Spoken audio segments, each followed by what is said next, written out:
తెలంగాణ రాష్ట్ర సాధన పోరాటం మరువలేని మరచిపోలేని పోరాటం. ప్రపంచ చరిత్రలో సువర్ణాక్షరాలతో రాసిన సుదీర్ఘ పోరాటం. మలిబెడతలో మాట మార్చని మడమ తిప్పని కేసీఆర్ గారి సారథ్యంలో ఆవిర్భవించిన తెలంగాణ రాష్ట్రం 60 ఏళ్లుగా తెలంగాణ రాష్ట్ర సాధన దిశగా సాధించిన పోరాటాలు ఎన్నెన్నో. కీర్తిశేషులు గౌరవనీయులు ప్రొఫెసర్ జయశంకర్ గారి ఆలోచనలు, ఆశయాల బాటలో నడిచిన నాయకులు, మీరు మలివిడతగా మీ సారథ్యంలో సాగించిన అవిశ్రాంత పోరాటంలో అశేష త్యాగదనుల, అమరవీరుల, ఉద్యమనేతల ఫలితం ఆవిష్కరింపబడిన తెలంగాణ రాష్ట్రం ప్రజలకు ఫలించిన ఆశయ స్వప్నం.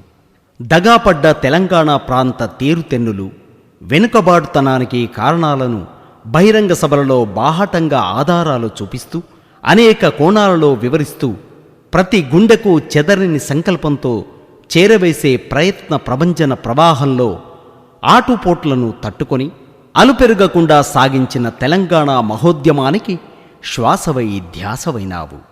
ప్రపంచం ఈ ఉద్యమాన్ని పరిశీలిస్తున్న వేళ శాంతి సహకారంతో ఉద్యమాన్ని ఉరకలు వేయిస్తూ ఉత్సాహాన్ని నింపి, ఎదురుదాడులు ఎన్నైనా నా మాటే తూట, ఒకే బాట అంటూ ఆచరణలో సాధ్యాసాధ్యాలను అధ్యయనం చేసి మడమ తిప్పక ఏకతాటిపై నడిపించిన మా నేతలు దాతలు తయారు కారు, వారు పుడతారు అని చరిత్ర చెప్పిన సత్యం.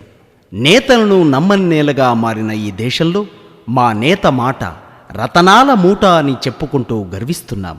ఆలోచన, అంకితభావం, అన్వేషణ, సహనం, సమీకరణ, సాధన, వ్యూహరచనల్లోనూ భళారే భారతావని తెలంగాణ ముద్దుబిడ్డగా భావితరానికి స్ఫూర్తిదాతవనిపించావు. ఉద్యమానికి ఊపిరిపోసిన కేసీఆర్ గారికి రాష్ట్ర ప్రజల తరపున తీపి జ్ఞాపకను ఇవ్వాలని అనుకున్నాడు.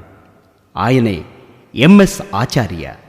ఆలోచన వచ్చిందే తడవు, ఆలోచనను ఆచరణలో పెట్టి ఓ రూపాన్ని రూపొందించాడు. అదే కేసీఆర్ పెన్.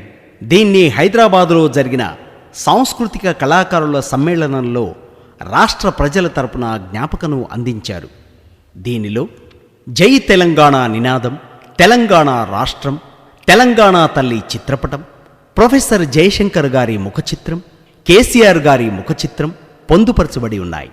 దీని ఎత్తు 6 అడుగులు. రాష్ట్ర ప్రజల తరపున ఈ మధుర జ్ఞాపకను అందుకోండి, గుండెగూటిలో దాచుకోండి. అంకితం నీకే అంకితం, అంకితం నీకే అంకితం.